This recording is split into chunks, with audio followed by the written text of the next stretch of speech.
This jumper is knit back and forth. So your work should be looking something like this. Hey guys, welcome back to my channel. My name is Georgia and today I'm going to show you how to make the gorgeous Rudolph Christmas sweater. Now I'm not wearing it because it is boiling and I'm going to get so hot in this, but this is what we're making. So first things first, I will say you do need to be an advanced beginner knitter, I would say at the very least, to do this pattern. Obviously it's good to challenge yourself and try new techniques, and the video is here to help you, but I would say it would help if you kind of like got a few knitting projects under your belt and you feel like quite confident with it. However, that being said, I always think it's a good idea to even just watch the tutorial just to see if you think you could do it. It's always worth a try, and I'm here if you need any help. You can always leave a comment down below and I'll get back to you. I'll leave the sizing info on the screen now for you. The Rudolph is the same size for every size, so the jumper obviously changes size and shape, but the Rudolph stays the same. So for reference, I made the size small. I'm a 33-inch bust, and obviously you can see on me from the clip at the beginning, like it is pretty oversized. So if you want it to not be as oversized, you can size down, but you don't need to size up to get the oversized fit. There is a PDF pattern you can download on my website. It's not free, but I will leave the link in the description down below, and that includes a schematic and a few other bits of information regarding the sizing, and obviously it's just like a completely different format. So if you prefer that, that is available. I'll leave the yarn yardages on the screen now for you, so you'll know how much yarn you need for each size. So because the reindeer stays the same size for every jumper, the amount of yarn you need for these colours is obviously the same for every size, but the main colour yarn is the difference. If you don't want to do the pom-pom for the nose, then you are going to need some sort of red yarn, and you can do duplicate stitch for that, or you can just include your nose into the pattern if you feel confident to do that and you know what you're doing, kind of thing. But I really liked the pom-pom. I feel like it brings out that tacky kind of Christmas jumper side and makes it stand out. You could also make a pom-pom as well, in which case you'll also need some yarn for that. I'm just not very good at making pom-poms, which is why I bought this faux fur one off of Etsy. If you want to get the same one as me, I will link this in the description as well. I'll leave the gauge information on the screen now for you. We're holding 2 strands of DK weight yarn, so size 3 yarn. I would say the DK yarn that I've used is on the thinner side of the category of DK yarn. So I used Wendy's Supreme DK, which I get from Hobbycraft, but it seems like you can get it at lots of different places. It's really accessible yarn and they have loads of colours, including a red. Try, if you can, to do the same brand of yarn for every colour. If you can't, then look at the labels and see if the gauge swatch is the same, because if the different yarns that you're using, like the different colours, have different gauges, it's going to come out kind of a bit weird. So try and get yarns that have the same gauge for each colour. This jumper is knit back and forth, so we're going to knit all the pieces flat and then we're going to seam them together at the end.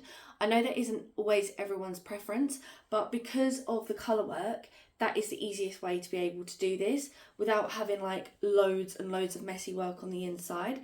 So this is my first time actually doing intarsia knitting. So you can see, I know I've got ends in there, but like I haven't got floaters going across here because I basically had a ball of yarn for this side, a ball of yarn for this side, like the cream colour, and then the middle colour. So you'll see what I'm doing in the tutorial, but instead of carrying the yarns across, you kind of like have a ball for this side, a ball for this side, and then a ball for the middle colour. And that was my first time trying it and it worked really well. At the top where it gets to the antlers, you can see I have got floaters going across because I did just decide to carry the yarn over because it felt easier at that point, because obviously the construction is different, but the main section was intarsia knitting. Don't be intimidated if you've never heard that term before, because I had literally never heard that term before. I'll leave a little clip of what the inside of my jumper looked like at first, and then I frogged it, and someone on TikTok said to me, you should try intarsia knitting. So I looked it up and I was like, yeah, okay, I'll give it a go, and it worked really well. But if you feel more confident doing floaters and carrying the yarn across, you can if you want to. It's completely up to you. If you do colour work and you know how to do colour work a different way and that's how you prefer, then just do that. So the pieces are worked bottom up. We're going to do the front first, then the back, and then each sleeve, and then we do seam it at the end, which I know is annoying, but also like it gives you this really nice like dropped shoulder oversized shape that I just love for jumpers. Back panel is slightly longer than the front panel. That is done on purpose. When we wear the jumper, it sits level with the front at the back. It doesn't ride up at the back, so that's why the back panel is slightly longer. And the sleeves purposely get shorter for for the larger sizes because it's a drop shoulder, so the shoulder drops down a bit more with each bigger size, so then you don't need as much length on the sleeves. As I said before, if you do have any questions, feel free to leave them in the comments down below. You're also going to need 6mm knitting needles, so you can knit back and forth on circular knitting needles if you prefer. I just didn't have 6mm circular needles, so I knit back and forth on straight ones. And then for the neckline, it's actually a 6.5mm, just to make sure it's like extra stretchy. If you prefer it to be tighter, you can use 6mm if you want, but I use 6.5mm. You can either use circular needles or double pointed needles. So the neckline is done in the round once we've seamed up the rest of the jumper. Then we do the eyes, our duplicate stitch, and then obviously the nose has just been stuck on. Please give this video a thumbs up if you do enjoy it, and make sure you subscribe to stick around for more tutorials from me, and tag me on socials with your finished pieces or your works in progress, because I absolutely love seeing it and it makes my day, and I can't wait to see what you guys come up with, if you do any different colorways or anything like that. Thank you for clicking on this video, and I do hope you enjoy it. But without any more babbling, let's get crafting. Okay, so here is the yarn that I used, and I'm just going to show you what the label looks like as well, in case you want to compare it to anything that you want to use. I've got my well-loved 6mm knitting needles. Obviously I'm doing mine back and forth on straight needles, but you can use circular if you would prefer. And then you're also going to need 6.5mm circular needles or double pointed needles for the neckline. We're going to do a gauge swatch together because it's really important that you get this right so that your jumper turns out the size you're expecting it to be. The gauge swatch is 14 stitches by 20 rows, so we're going to cast on 14. Once you've got your 14 stitches cast on, we're just going to knit across the first row. So I always say that the first row is a little bit awkward. The stitches are potentially a little bit too tight, but I like to have a nice neat cast on edge, which obviously it doesn't matter for the gauge swatch, but you're going to knit across on every stitch across the row. And then once you've done that, you're just going to purl in every stitch across the row. And then what we're going to do for the rest of this gauge swatch, or this tension swatch, is we're going to knit on the right side rows and we're going to purl on the wrong side rows. So knit, purl until you have a total of 20 rows, or you can go a little bit more than 20 rows just so that it's kind of easier to measure, which is what I did, which you'll see in a moment. So just knit the right side rows, purl the wrong side rows until you've got at least 20 rows. So this is what my work looks like. As I said before, I did do a little bit over the 20 rows just so that I can actually measure that 20 rows equals 4 inches. Otherwise, I just find that my actual knitting needle kind of just gets in the way. Make sure the outside edges of your work aren't curling in at all before you measure the width. And then you can see my work measures exactly 4 inches. Okay, it potentially turns out that I might have just done 20 rows for this, because as you can see when I'm measuring now, it's looking like it's measuring exactly 4 inches. But basically you need 20 rows to equal exactly 4 inches. If your work is measuring larger than 4 by 4 inches and you've got 14 stitches and 20 rows, that means you need to go down half a needle size or a whole needle size. Try again and see if you can hit the gauge. If your gauge swatch is measuring smaller than 4 by 4 inches, then you need to go up half a needle size or a whole needle size.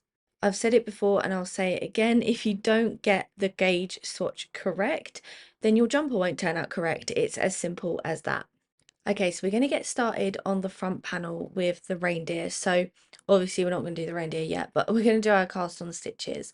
So with your main colour yarn and holding 2 strands of yarn together, cast on however many stitches it says on the screen for your size.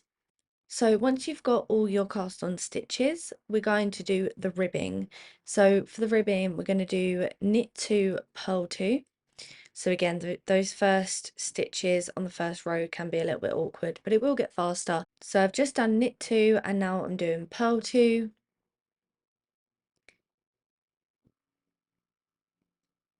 And then you just want to repeat that across the row, knit 2, purl 2, knit 2, purl 2. I'll leave it on the screen, but some sizes are going to finish this row on a knit 2 and some sizes are going to finish this row on a purl 2. If your size finishes on a purl 2, then on row 2 you're going to knit 2, purl 2 and repeat row 1 again. But if the size you're doing finishes on a knit 2, then that means on row 2 you're going to have to start with a purl 2, and so it'll be purl 2 knit 2 and repeating that across the row. So I'm going to show that in a minute, but just a heads up that it's different for the different sizes. So because I'm making the size small, I just finished row 1 on a knit 2, which now means that I need to start this row on a purl 2 so that we get the correct ribbing. But I'll leave the instructions on the screen for you just so that there's absolutely no confusion and you know what to do depending on which size you're making. Then after that, we need to continue with the ribbing until we have a total of 12 rows for the ribbon, and that's for all sizes. So the sizes large and extra large can just repeat row 1, which is knit 2, purl 2 across. But the other sizes, extra small, small, medium and 2XL, will have to alternate between rows 1 and 2. So row 1 was obviously knit 2, purl 2, and then row 2 was purl 2, knit 2. So you need to alternate between those 2 rows for a total of 12 rows. So your work should be looking something like this once you've got a total of 12 rows. So all sizes should be going on to row 13. We are going to knit in every stitch across the row. And then once you've done that, you should be going on to row 14, which will be to purl in every stitch across the row. And then what we'll be doing is repeating rows 13 and 14. So knit across the row, purl across the row, and repeating that until your work measures however many inches it says on the screen. So that includes your total work. So from your cast on edge to where you work up to. You need to make sure you finish this section after completing a wrong side row, so a purl row. And you can make the jumper longer or shorter if you want to.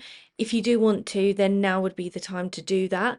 I really do wish I could go into detail about how to do that, but there is a lot of info about it in the written PDF pattern, and I'm sorry to keep linking back to it, but honestly we will be here all day if I try and give you all the different alterations. So if you do want to give it a go, now is the time.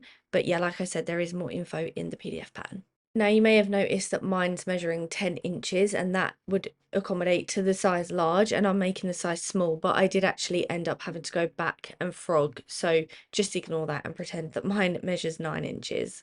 We're going to get into our colour work now, so you need your contrasting colour, which is kind of like the light brown or beigey colour, and make sure you're holding 2 strands together. So we're going to start again from row 1 just to make it easier. So row 1, we are going to begin knitting across with the main colour yarn, and I'll leave on the screen how many stitches you need to knit across depending on what size you're making. So I've knit across my stitches, and now I'm going to grab my contrasting colour yarn. So I'm going to insert my right needle into the next stitch knitwise as though to knit, but I'm going to grab my second colour of yarn. I'm holding it double stranded, and I'm just going to wrap it around that right needle. So I'm pulling it nice and tight, and then I'm just going to knit as normal. So there we've got our first stitch in our new colour. Then what I like to do is just tie the end that I've just sort of created, so the end of the new colour yarn, with the cream yarn that is still attached to the ball. So so that kind of cream yarn is still live, if that makes sense. But I'm just tying it into place so that it doesn't go anywhere. And I like to use a reef knot for that. And then once that's all secure, we can continue on. So then we're going to continue on with the contrasting colour. So make sure that you're not working with the end of the yarn. Make sure you've got the live yarn that's attached to the ball. And we need to do a total of 22 stitches in the contrasting colour. Okay, so once I've got my 22 stitches in the contrasting colour, I'm now going to grab 2 strands from a different ball of yarn of the main colour. So I've still got the original 2 strands attached to my work, and now I'm attaching a new 2 strands, if that makes sense. You can join your yarn in the same way that you did the contrasting colour. However, I'm kind of just tying mine to the work before I start. That's just what I saw online, so that's why I'm doing that. So now we have live main colour yarn on this side. So obviously now we're going to be working with the new main colour yarn that we just attached. and the other main colour yarn can just stay where it is for now. So all we need to do is, with the main colour yarn, we're going to knit in each stitch across to the end of the row. So just to make it totally clear, this yarn here is going to be used for this side of our work, so this side of the colour work. Sorry about the wobble there as well. And then this yarn that I've just attached is going to be used for the other side of the beige section, or the light brown section. So hopefully you can see it's not actually as scary as it might have first seemed, but yeah, knit across the rest of the row and then we'll start row 2. So your work should be looking something like this after completing row 1. So we're going to turn our work, we're now going onto the wrong side, so we will be doing pearls now, and this is row 2. One thing I will say is try not to let your yarn get tangled. So if you turn your work in the opposite direction every time, so you just see the first time I turned it clockwise and then the second time I turned it anti-clockwise, that means that your yarn shouldn't get as tangled. I really hope that makes sense. So I'm turning it clockwise now to go onto the wrong side, but then next time when you go back onto the right side, if you turn your work anti-clockwise after completing row 2, your yarn shouldn't get as tangled. But in the end I kind of got into a rhythm with mine and ended up just moving my beige or my light brown yarn kind of to like untangle as I went. So for row 2, start purling across the row in your main colour yarn until you get to one stitch before your light brown section. So I have one main colour stitch left, and that's where I'm going to switch colours. Now here's the thing, if you just change colour straight away, you're going to be left with holes in your work. You can see that there was a big hole there. So to avoid this, we're also going to just get in more of a tangled mess, but it needs to be done. So we're going to twist the two yarns around each other, and this just pulls them together and avoids us getting a hole. So now when I do my pearl stitch, you can see I've kind of got my main colour wrapped around the contrasting colour, and it is a little bit fiddly and tricky at first, but honestly after you've done it a lot of times you do get the hang of it. And you just need to make sure that you pull the yarn nice and tight, both colours, so that there's no, like loose stitches or anything like that. And then you can see we've got no holes there. So then you're going to continue purling with your contrasting colour yarn. And so we're going to do a total of 24 light brown stitches this time. If you're unsure whether you're going to get a hole in your work, just do a few stitches, spread your stitches out on your needles, and if you are going to have a hole there, there'll be like a big gap, so you'll know. But yeah, complete your 24 light brown pearl stitches for all sizes. So I'm just completing my last couple of light brown stitches. So we're going to go one stitch further along than we did previously, if that makes sense. We've kind of gone into the cream section because we're increasing the light brown section at this point. So before I switch over to my main colour yarn, I'm going to twist the yarns around each other so that we don't get a hole. Obviously I'm not going to do every single row at this speed, it will get faster, but I just really want to make all the instructions clear just at the beginning so that we can get the best jumper possible. So once you've done that first stitch, just make sure, like in the new colour, just make sure you pull the yarns tight so that there's no loose stitches, and then you're just going to purl in your main colour to the end of the row. Just to help you envision what it looks like with the different strands of yarn, I've obviously got all my balls of yarn spread out, especially because I've actually got more than 3 balls of yarn attached because of the double stranded work. And then I'm just making sure to sort out any tangles before I carry on. So you can see that looks much better, there's no tangles, and I'm ready to carry on with row 3. Now would be a good time to check that you haven't got any holes in your work. For row 3, knit across however many stitches it says on the screen for your size. So you should have one more main colour stitch left. We're now going to switch over to our contrasting colour. So I'm just twisting my yarns around so that I don't get a hole in my work. Knit the first stitch and then just pull both strands of the yarn nice and tight so that we don't have any loose stitches.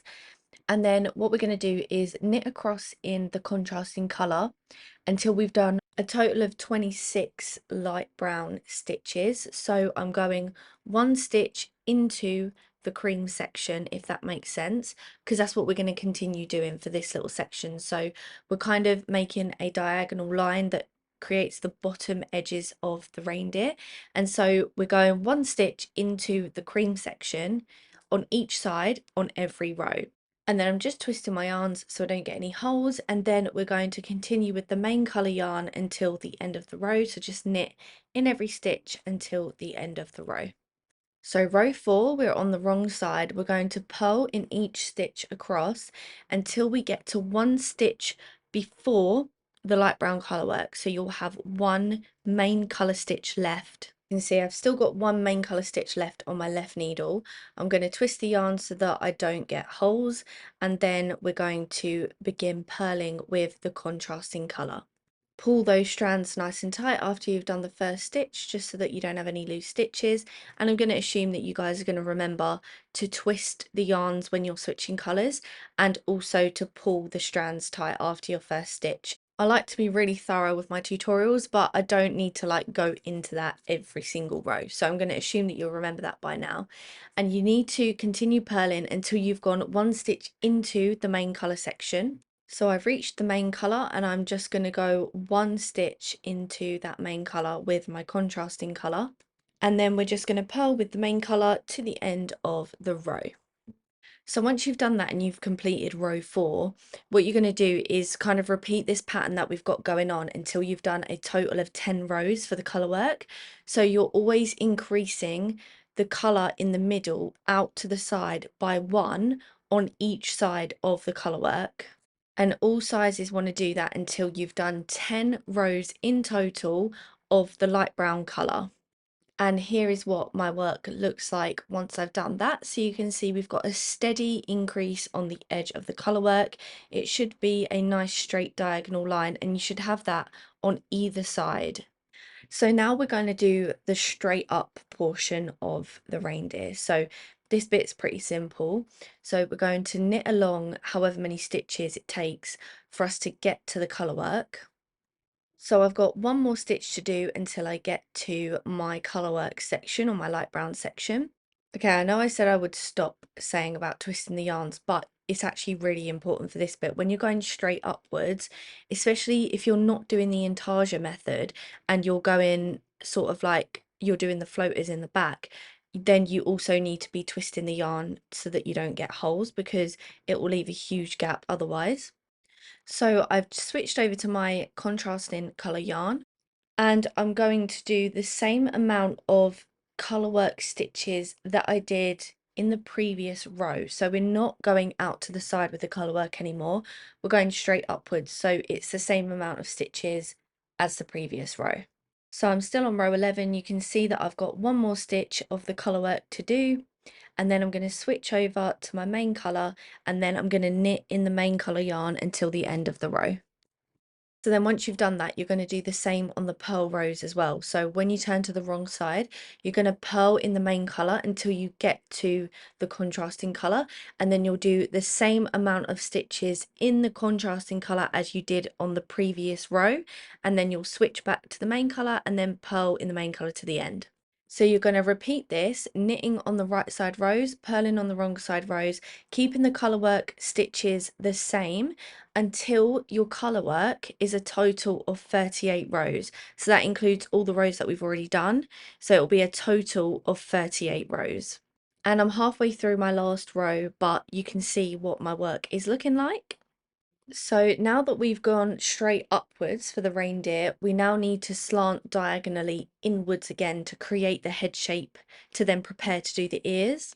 So this will be row 39 of your colour work. You're going to knit across in the main colour yarn, and we're going to go one stitch into the colour work with our main colour yarn. So at this point I've still got 2 stitches to do in my main colour yarn, because now I've met the contrasting colour and I'm going to do 1 extra stitch, so I've got 1 stitch inside of the colour work. Then we're going to knit along in the contrasting colour, and we're going to do that until we have 1 more stitch left in the contrasting colour. We'll then switch to the main colour, so I'll show you what I mean. So I've got 1 light brown stitch left, and now I'm going to switch to the main colour. Once you've switched to the main colour, you're just going to knit across to the end of the row. And then when you start row 40, you're going to be on the wrong side. You're going to start purling in your main colour, and you're going to go one stitch into the colour work again. So I've just knit along in main colour for row 40, and I'm about to switch to the contrasting colour. I'm going to go one stitch into that beige or light brown colour. Can't decide what colour I want that to be. And then we're going to purl across until we have one more stitch of our contrasting colour left, and we'll switch back to the main colour yarn. And here you can see I'm doing just that. So I have one stitch left on my left needle of that light brown colour. So then you're just going to purl along in the main colour to the end of the row. So then after you've completed row 40 of the colour work, we're going to continue in the pattern that we've just sort of established. So we're going inwards now with the colour work, and on every row you're going one stitch into the light brown colour with your main colour yarn to get that diagonal line with the colour work that's going inwards. Make sure you knit on the right side rows and purl on the wrong side rows, and you need to do this until your colour work is a total of 44 rows. So now on both sides you should have this diagonal line going inwards, and the total rows of colour work you should have is 44. So now we need to go back out in this direction, so outwards again for the ears. But while we're doing the ears, we also need to incorporate the antlers as well. So to start that diagonal line going back outwards again, we need to knit across with our main colour yarn until we have one stitch left with the main colour yarn. So on my left needle you can see I've got one stitch left of main colour yarn, and that's where I'm going to switch colours into my contrasting colour. I'm going to work across in my contrasting colour until I've gone one stitch over into the main colour section. So I've got one stitch left of the contrasting colour on my left needle, so I'm just knitting that with the contrasting colour and the next stitch. So I've gone one stitch into the main colour section. I've switched over to my main colour, and I'm going to knit with that to the end of the row. And then what you're going to do is on the wrong side rows, you're going to continue with this pattern, so we're increasing the stitches of the colour work outwards by one on each side. So purl on the wrong side rows, knit on the right side rows, and you only want to do that until you've got a total of 48 rows for the colour work, because then we're going to start the antlers. Okay, so now I'm on row 49.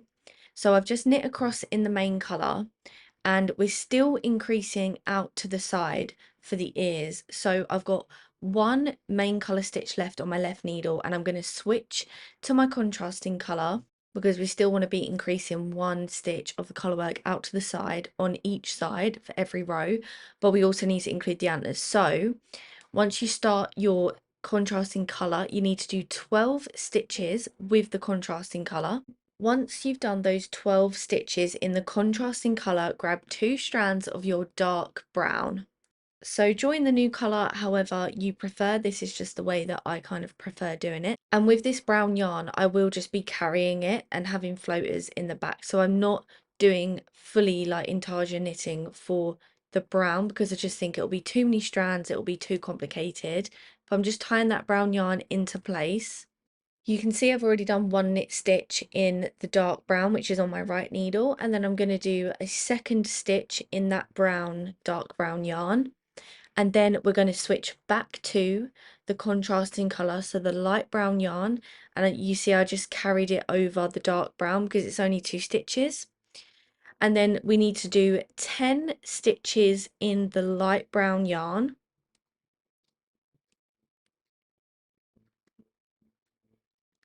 And then once you've done those 10 stitches, we need to do another 2 stitches in the dark brown yarn. So I'm just grabbing the live dark brown yarn from the first antler that we started. I've spread my stitches out across the needle, and then I'm just going to pull that brown yarn up to where I'm now working, and I'm going to knit 2 stitches. You really want to make sure the bit that's floating in the back is not too tight, or it's not going to pull your stitches towards each other. Then once you've done those 2 dark brown stitches, switch over to the light brown, and we're going to continue with that until we've gone one stitch into the main colour, so that we are still increasing outwards with that contrasting colour for the ears. So I'll just show you what that looks like. So I'm going one stitch into the main colour. I'm going to knit in main colour until the end of the row, and then for the next row I'm going to turn my work and work in purl stitches in the main colour till I have one stitch left of the main colour. Then I'm going to switch over to the contrasting colour, so I'm still increasing the contrasting colour out to the side by one on every row. I'm going to keep purling in my contrasting light brown colour until I get to the dark brown colour. You still need to make sure that you're twisting your yarn so that you don't get any holes in your work. And then you're just going to do 2 dark brown stitches on the same stitches that were dark brown before.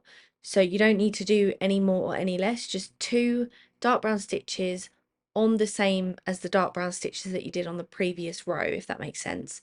Then we're going to switch back to the light brown colour.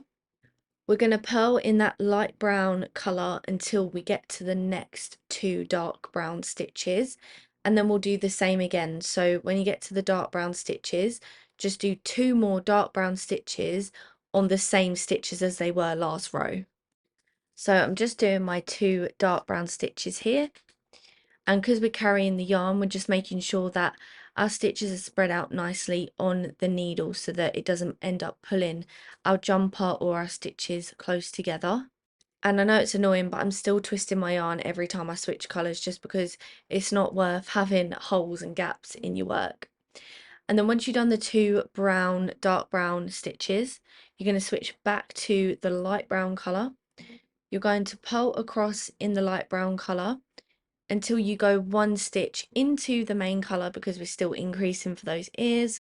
And then once you've done all the stitches you need in that contrasting light brown colour, you can switch to main colour and then purl across to the end of the row. So then what you need to do is continue taking the ears out to the side by 1 stitch on each side for every single row, knitting on the right side rows and purling on the wrong side rows until you have a total of 56 stitches for your colour work. But on every row you also need to include the dark brown stitches for the antlers. So the dark brown stitches are literally going straight up at the moment, so it's just 2 stitches of dark brown. There's always 10 stitches of light brown in between, and then another 2 stitches of dark brown, and you're just going to continue that whilst you increase the ears out to the side. So the total colour work so far and the main body of the reindeer is going to be 56 rows in total. And then once you have got to that point, you can cut off the beige coloured yarn or the light brown coloured yarn. Also, the very top of the head of the reindeer, so the widest part of the reindeer, should be 52 stitches across in that beige colour. Obviously, you've got the dark brown colours in there, but you know what I mean. It should be 52 stitches across of like the top of the head of the reindeer. I'm also cutting off this strand of my main colour yarn because I'm not going to be doing the intarsia method anymore. And then once you've cut those yarns, just make sure you fasten them into place as well. So we're going on to row 57 of the colour work. So you're just going to start by knitting across in your main colour yarn. So you're going to knit across in that main colour yarn until you get to the 2 brown stitches, the dark brown stitches. I'm just twisting my work so I don't get a gap. We're going to do 2 knit stitches in that dark brown colour. Then you've got 10 stitches in the main colour yarn again. So just carry in that yarn across. Do your 10 main colour stitches. Then do the next 2 dark brown stitches and make sure you spread out those 10 stitches you just did along your needle so that the carryover of the brown yarn isn't too tight. And then once you've done those 2 dark brown stitches, you're going to switch back to the main colour yarn and then just knit across to the end of the row. Once you've done that, you go onto the wrong side row and you're going to do the exact same again, but just with purl stitches. So then this is what your work should be looking like at this point.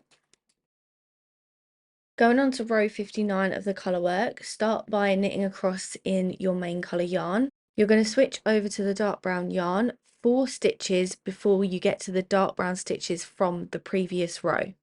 So you can see here I've still got 4 stitches of main colour yarn on my left needles. Now I'm going to switch to the dark brown colour, and then all sizes you need to do 8 stitches of the dark brown colour. So again, just making sure that when you're carrying that dark brown from the previous row that you're not making it too tight. And then you need to do 8 dark brown stitches. So there are my 8 dark brown stitches. I'm going to switch back over to the main colour yarn, so I'm just going to carry it over. And we need to do 6 main colour stitches in this section. Once you've got those 6 main colour stitches, make sure you cross your yarn over before you switch back over to the dark brown. And then we're going to do another 8 dark brown stitches. Now you're going to notice that the antlers are reversed, so they're like mirrored to each other. So whatever you do on one side, you're going to do it mirrored on the other side, the exact same. So again, we're doing our 8 stitches. And then once you've done those 8 dark brown stitches, you can switch back to main colour and then knit across to the end of the row. For the next row, which will be row 60, which I've already done in this clip here, it's the exact same as row 59, the row we just did, but with purl stitches instead. And then after you've done that, your work should look like this. For row 61, knit across in the main colour yarn until you have 1 main colour stitch left on your left needle. So you can see I've got 1 main colour stitch left on my left needle, and I'm just going to prepare to change colours. But from now on, every time we do dark brown, it's only ever going to be 2 stitches, never more or never less. So every time we switch to our dark brown yarn, it's always a group of 2. So do your first 2 dark brown stitches of this row and then switch back to main colour. We're then going to do 3 stitches in the main colour yarn before switching back over to the dark brown. So as I said, every time we switch to dark brown, it's only ever going to be 2 stitches. So do your 2 stitches of dark brown and then switch back to the main colour. Then we're only going to do 1 main colour stitch and then switch back to dark brown for our 2 dark brown stitches. We're then going to go and do 4 main colour stitches. This is in between the antlers. So then this is what your work should look like, and as I said before, each antler is going to mirror the other one. So after you've done those 4 main colour stitches in between the 2 antlers, you're going to do 2 dark brown stitches before switching to your main colour and just doing 1 main colour stitch. Then we go back to dark brown for our 2 dark brown stitches, switch back to main colour, and you've got 3 main colour stitches. And then you're going to do your last 2 dark brown stitches. So you can see the antlers are mirroring each other, and we're going to use this to help us going forwards. But for now, knit across the rest of the row in the main colour yarn. The next row is row 62, so you're going to purl across in the main colour yarn until you have 1 main colour stitch left on your left needle. Then we're going to switch and do our 2 dark brown stitches. With the main colour yarn, do 4 stitches. Then you've got your 2 dark brown stitches. You've then got 1 main colour stitch and then 2 more dark brown stitches. You've then got 4 main colour stitches that go in the middle of the antlers. And then once you've done those 4 main colour stitches, you're going to work that pattern in reverse order. So starting with 2 dark brown stitches, you've got 1 main colour stitch, followed by 2 dark brown stitches, then it's on to 4 main colour stitches, and then you'll do the last 2 dark brown stitches. So my 4 main colour stitches are there, switching over to dark brown for 2. Then you'll purl for the rest of the row in the main colour yarn. That will complete row 62, ready to go onto row 63. So once you've done that, your work should be looking something like this. And from this point forwards, I'll be showing you how to do 1 antler, and then you'll have to mirror it to then do the second antler. So the reason I'm showing you this now is because this is me having completed row 63, and row 63 is actually the same as row 62. It's just knit stitches instead of purl stitches. So basically just knit the same dark brown stitches that you did on the previous row. I also just thought this was a good point to show you that this is what my work looks like from the back. So once you've done row 63, just doing the dark brown stitches the same as the row before, we're then going to purl across until we get to the dark brown yarn. We're going to do our 2 dark brown stitches. Then we've got 3 main colour stitches.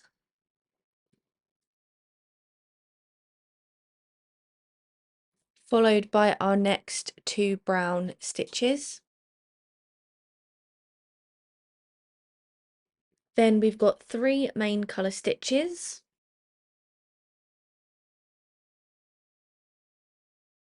And then it's 2 more dark brown stitches. And that completes one side of the antlers. So then we've got 2 main colour stitches in the middle of the 2 antlers, and then we're going to work the same pattern again but in reverse order. So after I've done the 2 main colour stitches that are in the middle of the 2 antlers, I'm going to do my 2 dark brown stitches, and then those 2 brown stitches are mirroring these 2 brown stitches, and you work your way along in reverse order. So it should look like this once you've done the antlers, and then you can just purl across in main colour to the end of the row. For row 65, knit across in main colour until you get to the 2 brown stitches, and we're going to do one more in main colour. So now we only have 1 brown stitch there on the left needle, and then we're going to switch colours onto the dark brown and do 2 dark brown stitches. Then it's back to the main colour for 2 stitches.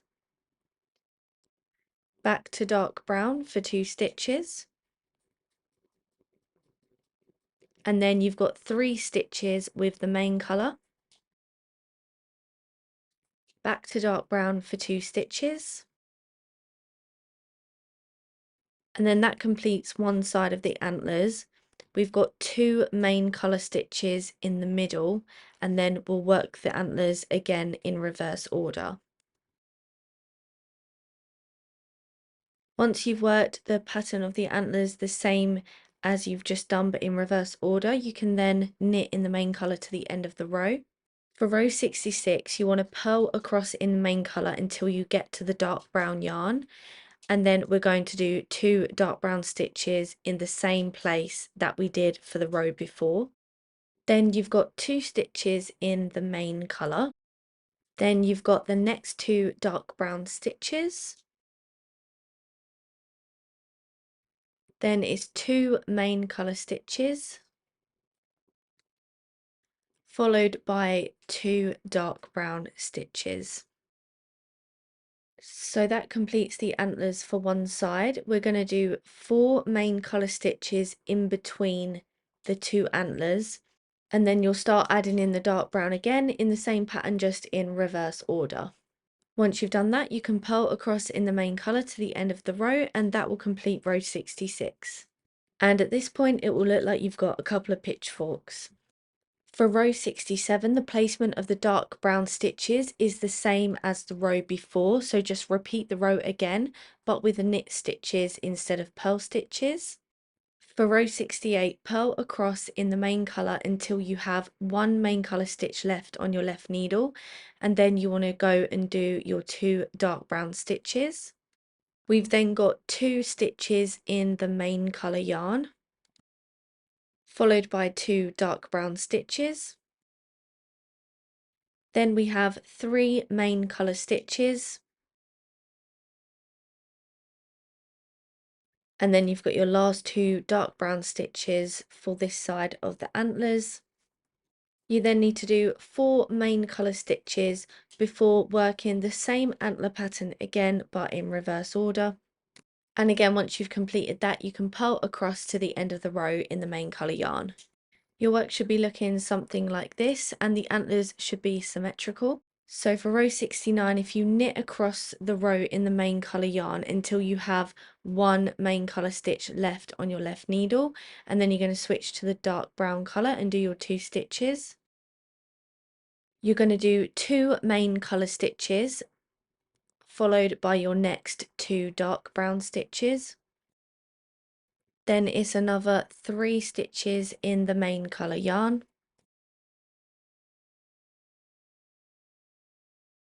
Then you've got your last 2 dark brown stitches, and that will conclude this side of the antlers.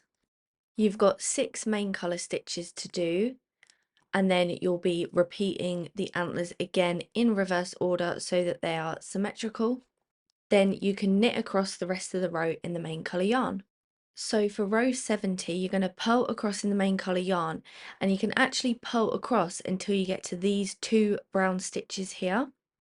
So when I get to my first couple of brown stitches, I'm just going to keep going in the main colour yarn, and I am just twisting the yarn there just to make sure I don't get any holes. So then keep going across in the main colour yarn until you get to your third little set of your 2 dark brown stitches. When you get to the third set, you're just going to do 2 dark brown stitches in the same place that they were in the row before. You've then got 6 main colour stitches, and then to do the antlers in reverse order, after you've done those 6 main colour stitches, which are the 6 stitches that are in between the antlers, you'll then do 2 more dark brown stitches, and then, which I'm just about to do now, and then you can just purl across the whole rest of the row in the main colour. So we've actually only got 4 dark brown stitches in total on the whole row now. So once you have worked in the main colour and purled all the way across to the end of the row, that will be the end of row 70, and then we've only got 2 more rows of colour work to do. Okay, so for row 71, I've knit across the row until I've got 1 main colour stitch on my left needle. I'm going to switch it over to dark brown and do 2 dark brown stitches. Then we're switching back to the main colour. You want to do 6 main colour stitches, and then we're going to do the next 2 dark brown stitches. So I'm just spreading my stitches out and carrying that dark brown yarn over. And then we can knit in the main colour yarn until the end of the row. Finally, we're on row 72, which is the last row of the colour work. You want to purl across in the main colour until you have 1 main colour stitch left on your left needle. Then do 2 dark brown stitches. You've then got 10 main colour stitches. You're going to do your 2 brown stitches, and then you can purl in main colour until the end of the row, and that will be the end of row 72 and the end of the colour work. Before we go on to the shoulder shaping, you just need to do 1 row of knit stitches and 1 row of purl stitches, all in the main colour. So then here is what the work looks like before we're going to go onto the shoulder shaping, and do excuse the change of scenery, but I feel like it's getting dark early here and this is much better lighting. So now we're going to do the shoulder shaping. So you're going to knit across however many stitches it says to do for your size, and from now on the whole rest of the jumper is done in the main colour yarn. Once you've done that little knit section, we're going to do some bind off stitches. So I'll leave on the screen how many stitches you need to bind off depending on what size you're doing, but make sure you knit 2 extra stitches before you start binding off. So I've just knit an extra 2 after the 30 that I originally had to do, and then we're binding off. So obviously knit 2, bind off 1, and then you knit 1, bind off 1. So I've just bound off my third. There's my fourth. Feel free to slow this down if you need to have a better look at it. So you'll have your bind off stitches in the middle, and then these stitches on this side are just going to stay where they are for now, and then we're just going to knit across the rest of the stitches that are left on the needles. And when you've done that, you should have the same amount of stitches on either side of the bind off stitches that you've done. So then just working on this side of those neck bind off stitches, we're going to start again from row 1. We're going to purl across the row until we have 2 stitches left. And then with those last 2 stitches, you're just going to purl 2 together. So you're inserting the right needle purlwise into those last 2 stitches and then just purling them as normal. And so you've decreased your stitch count by 1. I'll leave a new stitch count on the screen for you. For row 2, we're going to do a slip, slip, purl. So you slip the first 2 stitches off knitwise, then you're going to insert your left needle into the front of these 2 stitches. So the right needle is in the back as though it would be if you were going to knit. Pull the yarn nice and tight, wrap the yarn around the needle and then just knit as normal, and that decreases your stitch count by 1 again. So I'll leave a new stitch count on the screen for you, but then once you've done that, you just want to knit across the rest of the row. And then once you've completed row 2 of the shoulder shaping, you're going to repeat rows 1 and 2 once more so that you've done 4 rows in total for the shoulder shaping. And each row that you do will decrease your stitch count by 1. I'll leave the stitch count on the screen of what you should have left after you've done the 4th row. So then I've already got started on row 5, but row 5 of the shoulder shaping is going to be to just purl in every stitch across, so there's no more decreases. Your work should be looking something like this, and then we're going to knit across row 6. Again, no more decreases, just knit across every stitch. After you've done your 6 rows of shoulder shaping, you're going to bind off, and I'm just binding off using purl stitches because we're on a purl side, and that just makes more sense to me, but you don't have to do it that way, it's up to you. So then this is what one side of the shoulder should look like, and you can just cut that yarn. I like to leave a tail that is long enough to seam up with at the end for the shoulders, although that wasn't very long what I just left, but maybe I'll leave a long one on the back panel. So it should be nice and rounded like this, and then we're going to get started on the other side. So row 1 of the other side of the shoulder shaping is going to be a slip, slip, purl. So we're slipping the first 2 stitches off the left needle purlwise, and then this can be a bit tricky because the stitches are tight, but the left needle is going to go into the back of those 2 stitches. So your right needle wants to be in the front as though it normally would be to purl, and you can see I'm struggling with that, but it wants to look like that, so that left needle is in the back. Now you're going to grab your yarn, and I'm just going to wrap it around my right needle, pull nice and tight, and then I'm going to purl as normal. So that will be a decrease of 1 stitch. And before I move on, I am just going to fasten that new yarn into place. And then you can just purl across the rest of the row. I'll leave a stitch count on the screen for you. For row 2 of the shoulder shaping, you're going to knit across the row until you have 2 stitches left. And then you're going to knit 2 together, so just inserting that right needle into both stitches knitwise, wrapping the yarn around and then knitting as normal, and you'll have decreased the stitch count by 1 more. And then once again you're going to repeat rows 1 and 2 once more, so that's rows 3 and 4 are repeats of rows 1 and 2, and each row will decrease your stitch count by 1. Once you've completed rows 3 and 4, row 5 is just purl across the row with no decreases. And then row 6 will be to just knit across every stitch in the row without any decreases. After row 6, you're going to bind off in purl stitches.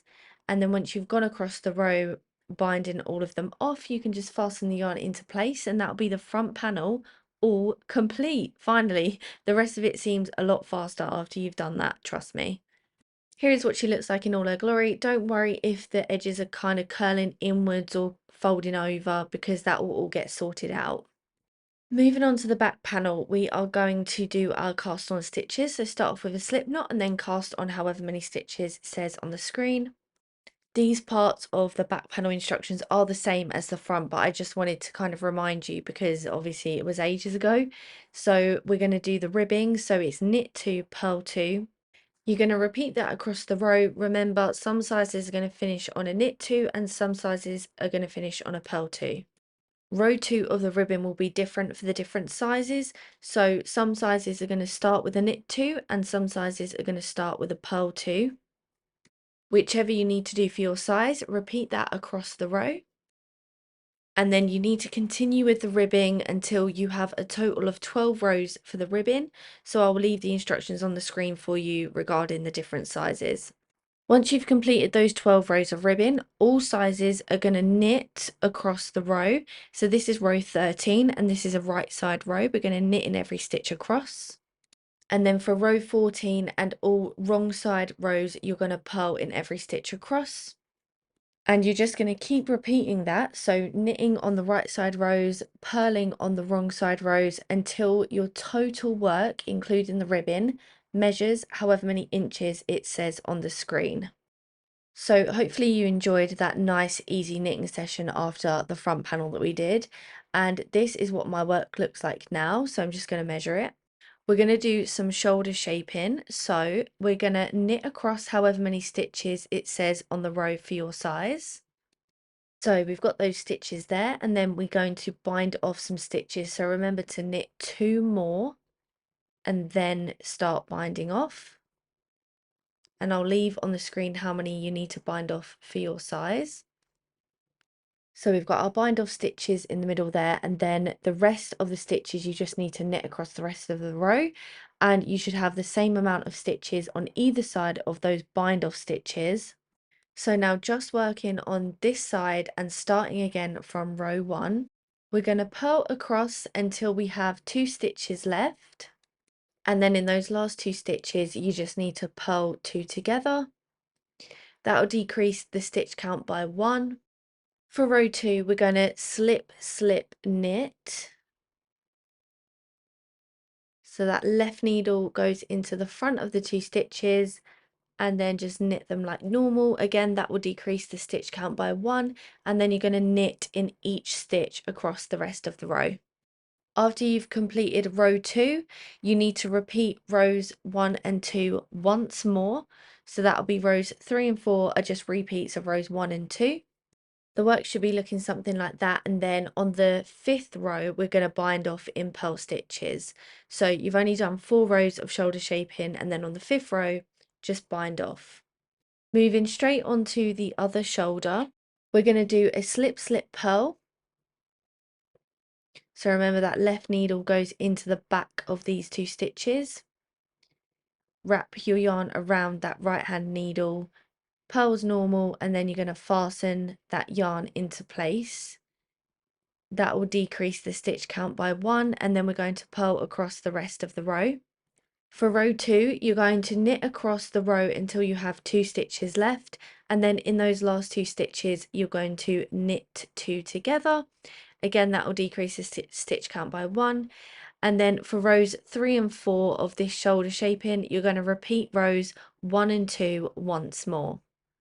After you've completed 4 rows of shoulder shaping, you can bind off in purl stitches, and then this is what your back panel should be looking like, and this is what the shoulder shaping looks like on the back panel as well.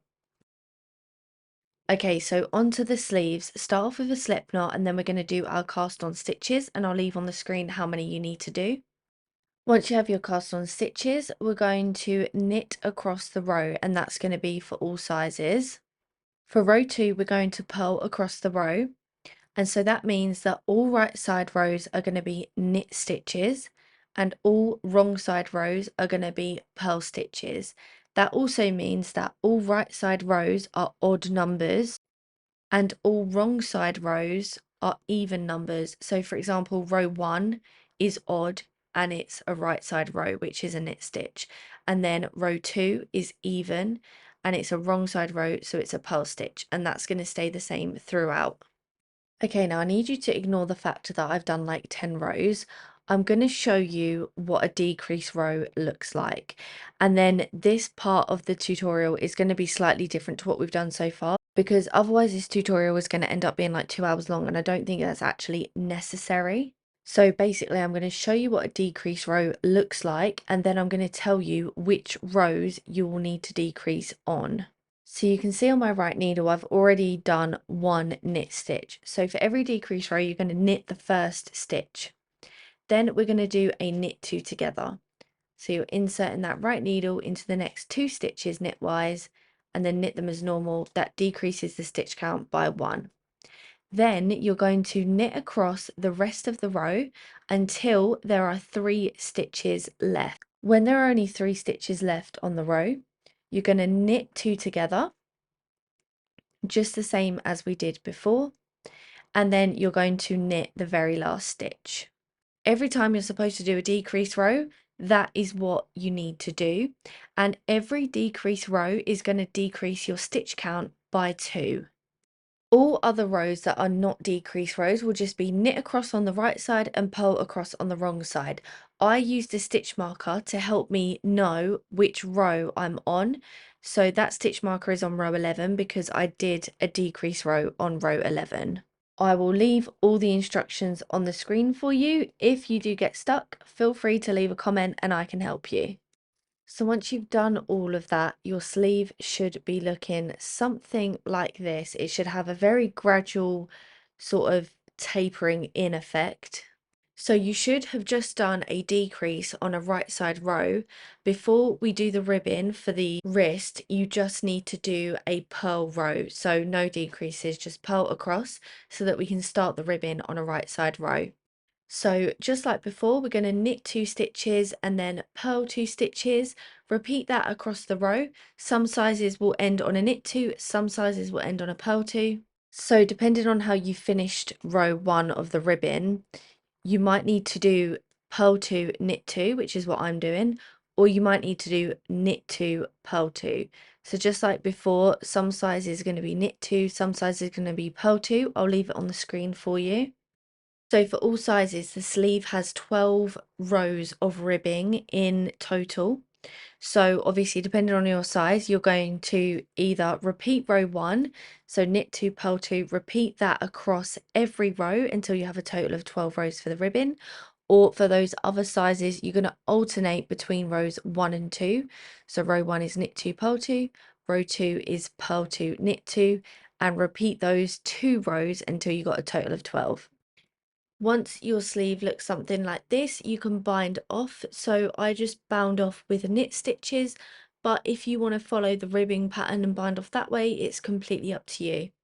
And then all that's left to do after that is make another sleeve in the exact same way. So I'll leave a timestamp on the screen of where you need to go back to follow the sleeve instructions again. When you cut the yarn for the sleeve, it's really handy to leave a really long tail because we're going to need it for the seaming at the end, and it just kind of minimizes the amount of ends that you have to weave in at the end of the project. Now time for the seaming. I am sorry about the lighting and the angle and everything. I'm doing the best with what I've got, but you should be able to like, see what to do. It's just not the most aesthetic, so I am sorry about that.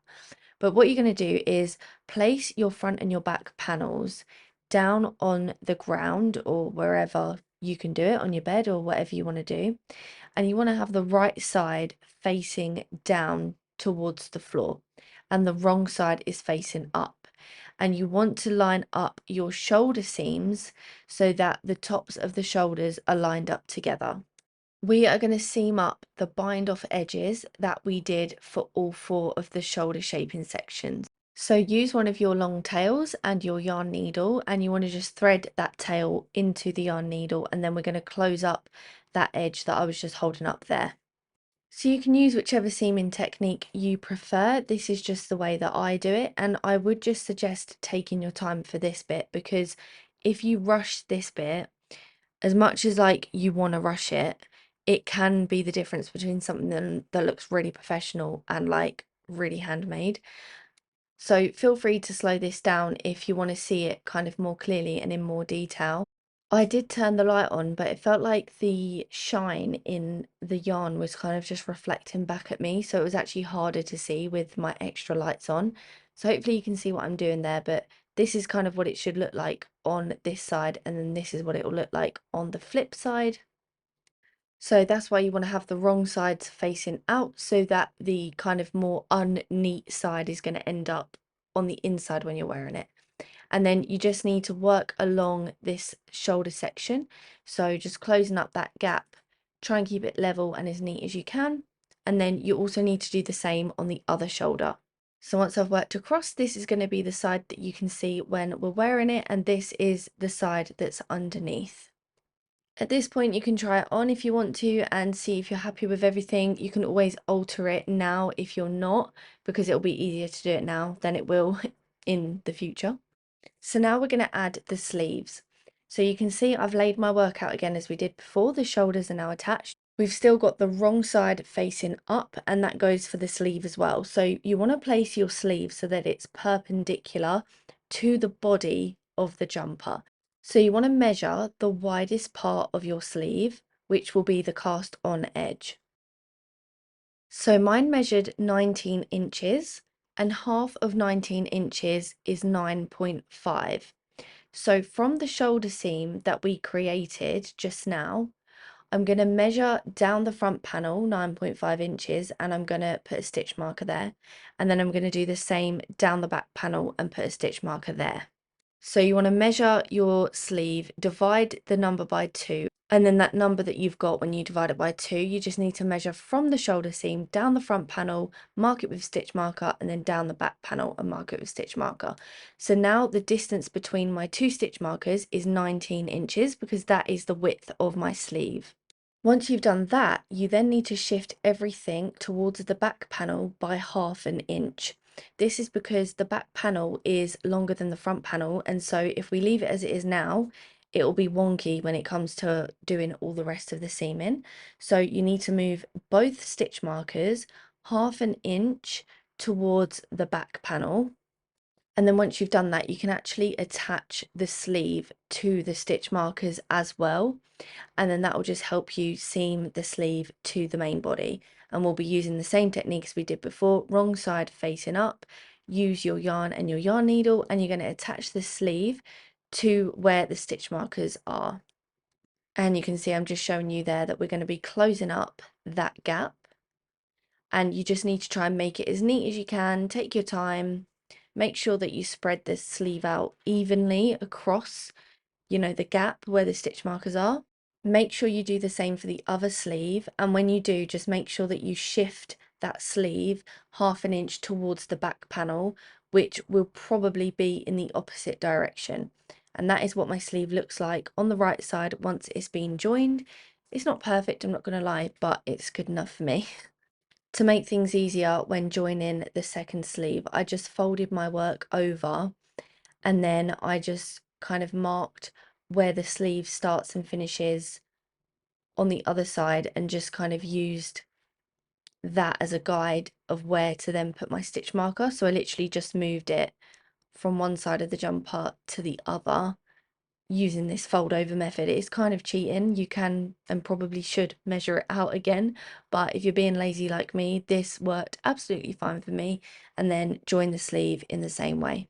Once again, sorry about the utter mess, but this is what your work should be looking like once you've done both sleeves. So we still want the wrong side facing up.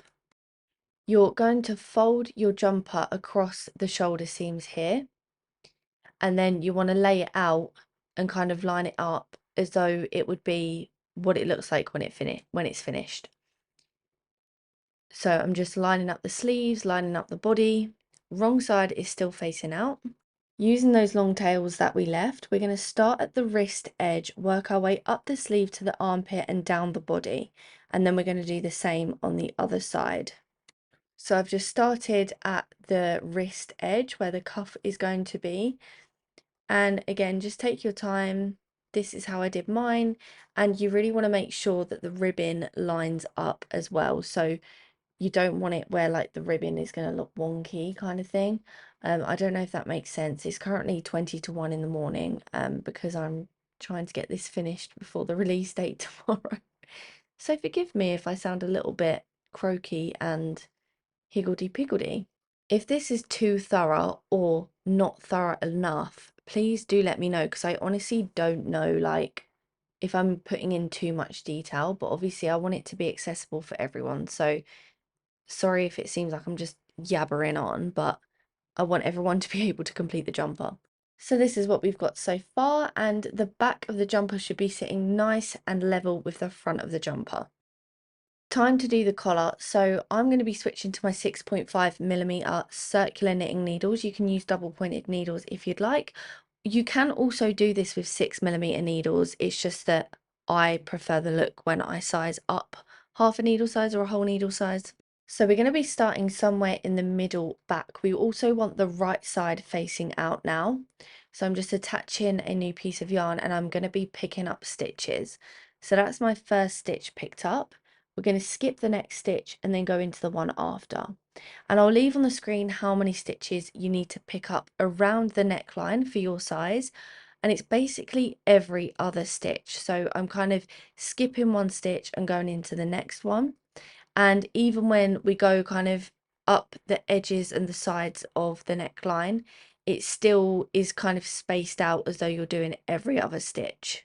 So keep repeating that around until you have the right amount of stitches on your needles and spread them out as evenly as you can. So this is what mine looks like once I've picked up all my stitches, and it's taken me right back round to the back where I started the round. I'm just going to fasten the tail to the working yarn just so that it doesn't become undone or go anywhere. Now don't worry if you've got a long cable on your circular needles, because we can do the magic loop technique. So you're just going to pull your cable out of a section between two random stitches and then push the stitches up onto that left needle so that they're now ready to be worked. And you've just got this excess cable just hanging out the end on the left there.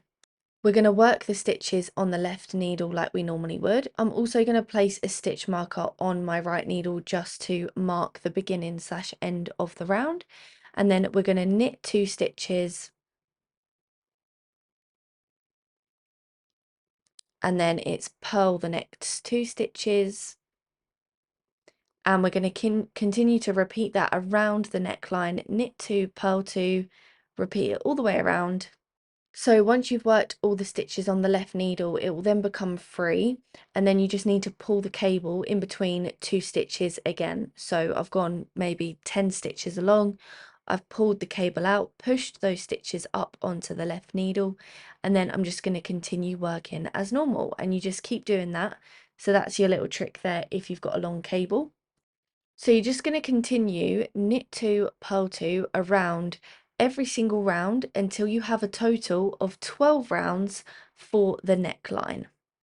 And then this is what it will be looking like. Obviously, you don't have to do 12 if you don't want to, or you can do more if you want to add more.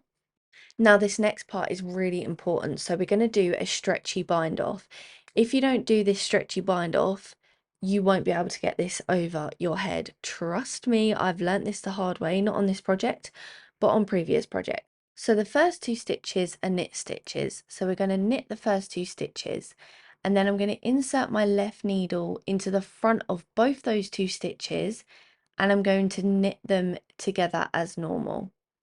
I was getting a little bit tangled in my yarn here, but you can see the gist. It's kind of like a slip slip knit or a slip slip purl, kind of. So then our next stitch is a purl stitch. So we're going to purl the next stitch. And because that was a purl stitch, we're now going to insert the left needle into the back of those 2 stitches and purl them. Again, the same for the next one is a purl stitch. So we're going to purl it.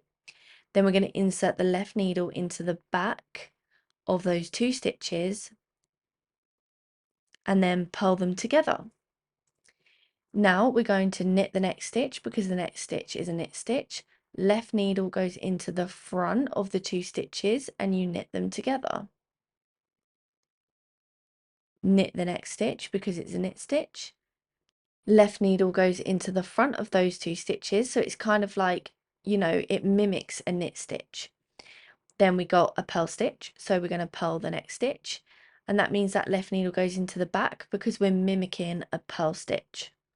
So hopefully that makes sense. You just want to repeat that on every stitch around, knitting all the knits, purling all the purls, and then kind of like purling them together or knitting them together. Continue that all the way around. Okay, how exciting is this? So I attached my pom-pom. One thing I will say is that when you actually wear your jumper, the pom-pom will kind of, you know, gravity will take hold and it will kind of like droop downwards. So you kind of want to place it a little bit higher than where you actually want it to sit. Also, once you've fastened off the neckline, I always find it just looks a little bit wonky. So I'm just going to put the tail from the yarn that I've cut into my yarn needle and we're going to neaten it up a little bit.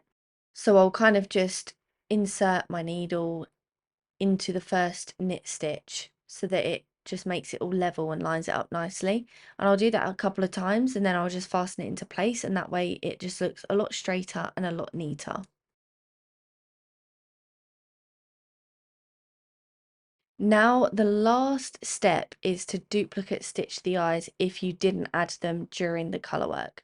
So I'm going to count down 5 stitches from that kind of corner where I started counting from. So I counted down 5 and then I've counted across 10, and that's where I'm going to start doing my eyes. So you want to insert your needle back to front, so go from the inside and just be careful of your fingers. And you want to go into the bottom of the stitch that you want to duplicate. And then I'm going to go across, kind of like behind the legs of the stitch above the stitch that I'm duplicating. So you can see it's like mimicking the stitch below the one I just went through sideways. And then you're going to go back through the original hole that you came out from in the first place. Oh my God, sorry about my voice. And it creates like a little heart shape. So I am going to show you again, so don't worry if you missed it, but also feel free to slow this down if you need to. So I'm going into the stitch to the left now. So I'm going to come from the inside out the top, and I've just poked the needle through the bottom of the stitch that I want to duplicate. And then I'm going to put my needle sideways under the legs of the stitch above the one that I'm trying to duplicate. So just send it through there. And then the needle goes back through the hole that you originally came out from in the first place. And you can see again, it makes that little V shape, and that is another stitch duplicated. Feel free to do your eyes however you want. I did 4 stitches across and 2 stitches up, so it was like 8 stitches, 4 and 4, one on top of the other, if that makes sense, and then 2 stitches above that in the middle, just because I feel like it makes the eyes look happy. So you can see I'm kind of showing you with my fingers, like it goes in kind of like a triangle shape. So I'm just kind of mapping it out with my finger again, because I actually did find it really difficult to film this part. But like I said, it was 4 stitches across, 2 up, and then 2 above that. When you do the second eye, you just want to make sure that you count in the same amount of stitches and obviously make it completely level with the other eye. And that is it, guys. Well done. I'm so proud of you. Thank you for watching the video all the way through, and well done if you did get a finished jumper at the end of it. Make sure you tag me on socials so I can see it, and if you're private on your socials, you can always send me a DM with a photo. Like the video if you did enjoy it, because it really helps my channel, and subscribe if you want to stick around for more tutorials from me. But that's it from me. Enjoy the rest of your day or night whenever you're watching. Bye.